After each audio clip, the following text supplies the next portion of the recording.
Leitura do livro de Aristóteles, Retórica.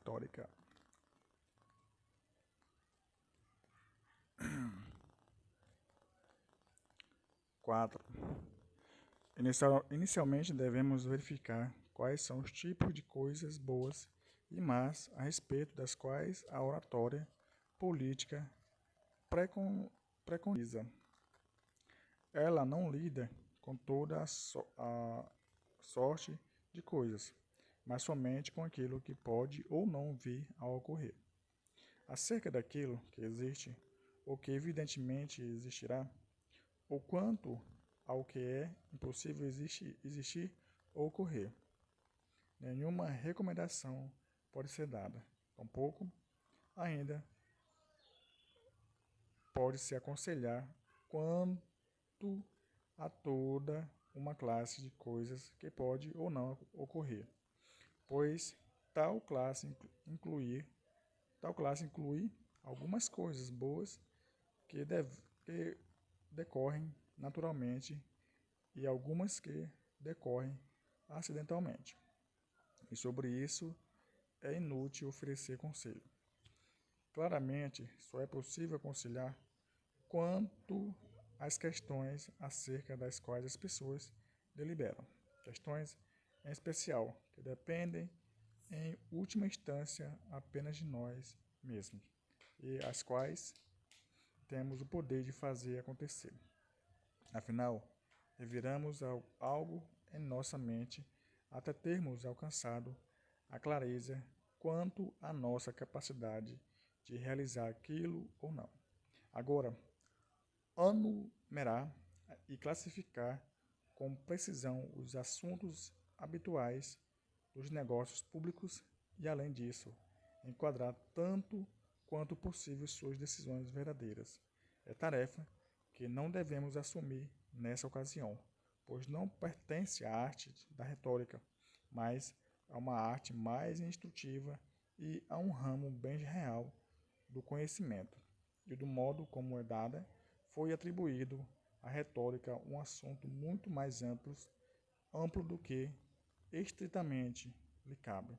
A verdade é que, como de fato já dissemos, a oratória é uma combinação da ciência, da lógica e do ramo ético da política, e é, em parte, como a dialética, em parte, como raciocínio sofístico.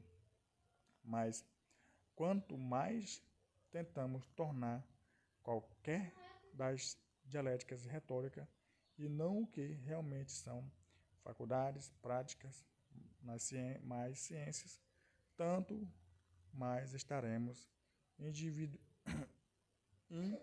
inadvertivelmente destruindo sua verdadeira natureza. Estaremos remodelando-as e passando para a região das ciências que lidam com o assunto definitivo. Em vez de simplesmente com palavras e formas de raciocínio, mesmo aqui, todavia, mencionaremos aqueles pontos que convém distinguir por importância prática, cabendo naturalmente à ciência política um tratamento completo destes. As principais questões sobre as quais todos os homens deliberam e sobre as quais os oradores políticos discursam são por volta de cinco formas e meios: guerra e paz, defesa racional, importações e exportações e legislação. Quanto às formas e meios, o propenso orador necessitará de conhecimentos acerca de quantidade e extensão das fontes de receita do país, para que, se alguma estiver sendo deixada de lado, possa ser acrescentada, e se alguma estiver em falta, possa ser aumentada. Ademais, ele deve conhecer todas as despesas do país, para que, se alguma parte de tais despesas for superflua, possa ser abolida, ou se alguma for muito grande, possa ser reduzida. Compreende-se que os homens se tornam mais ricos não apenas aumentando sua riqueza existente, mas também reduzindo suas despesas. Uma visão abrangente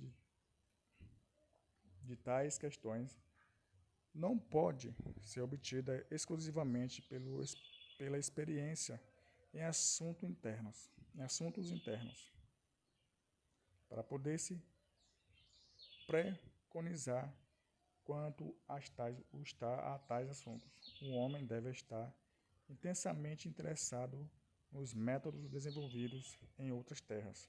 Em relação à paz e à guerra, ele deve conhecer a extensão da força militar de seu país, tanto real quanto potencial, bem como a maturidade de tais forças real e potencial.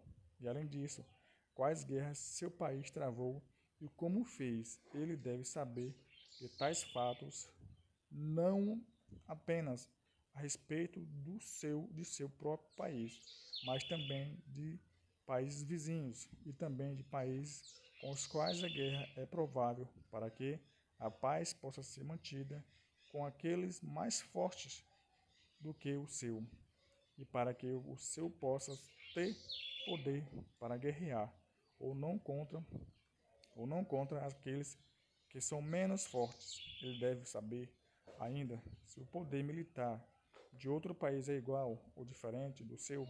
Afinal, esta é uma questão que pode afetar sua força relativa. Tendo em vista a mesma finalidade, ele deve, além disso, ter estudado as guerras de outros países, bem como as do seu próprio e a maneira como eles terminaram, pois causas semelhantes são suscetíveis de conduzir a resultados semelhantes. No que concerne a defesa nacional, ele deve conhecer tudo sobre os métodos de defesa atualmente em uso, como a potência e o caráter da força defensiva e as posições dos fortes. Este último ponto quer dizer que deve estar bem familiarizado com a oposição do país, para que uma guarnição possa ser aumentada caso seja muito pequena ou removida quando não for necessária, para que os pontos estratégicos possam ser guardados com especial atenção. Quanto ao suplemento de alimentos, ele deve estar ciente do dispêndio que atenderá às necessidades de seu país, que tipos de alimentos são produzidos localmente e quais são importados, e quais artigos devem ser exportados ou importados. Este último é relevante para que acordos e tratados comerciais possam ser feitos com os países desenvolvidos. Há, de fato, dois tipos de estação envolvidos. Há, de fato, dois tipos de estação as quais ele deve evitar que seus compatriotas dê motivo para ofensa, os estados mais fortes que o seu e aqueles com os quais é vantajoso negociar. Porém, enquanto deve, por uma questão de segurança, ser capaz de levar tudo isso em conta, ele deve, antes de mais nada, compreender o tema da legislação, pois todo o bem-estar de um país depende de suas leis. É seu dever saber quantas forças diferentes de constituição existem, sob quais condições cada uma dessas prosperará e por quais desdobramentos internos ou ataques externos cada uma tende a ser destruída. Quando cito a destruição por desdobramentos internos, refiro-me ao fato de que Todas as constituições, exceto a melhor de todas, são destruídas tanto por não serem levadas adiante o suficiente quanto por serem levadas longe demais. Assim, a democracia perde seu vigor e finalmente se torna oligarquia, não apenas quando quando não é levada adiante o suficiente, mas também quanto é levada demasiadamente longe, assim como o nariz aquilino e o nariz arrebitado não apenas se transformam em narizes normais, por não serem aquinos ou arrebitados o suficiente, mas também quando, por serem excessivamente aquilinos ou arrebitados, chegam a uma condição na qual nem se parece mais com narizes. É útil quanto à formulação de leis, não apenas estudar a história passada do próprio país, a fim de entender qual constituição é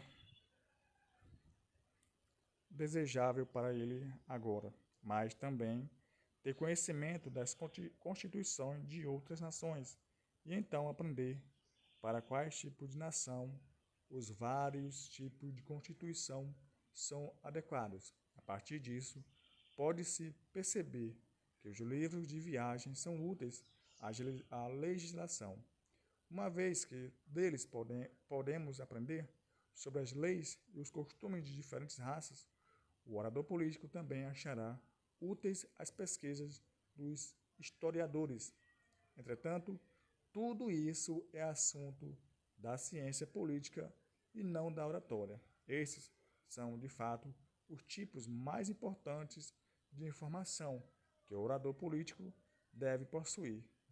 Voltemos agora e passemos a expor as premissas a partir das quais ele terá de argumentar a favor da adoção ou da rejeição de medidas do que diz respeito a essas e outras questões. Quinta leitura do mesmo livro, será a próxima. Se você gosta, por gentileza, se inscreva no canal.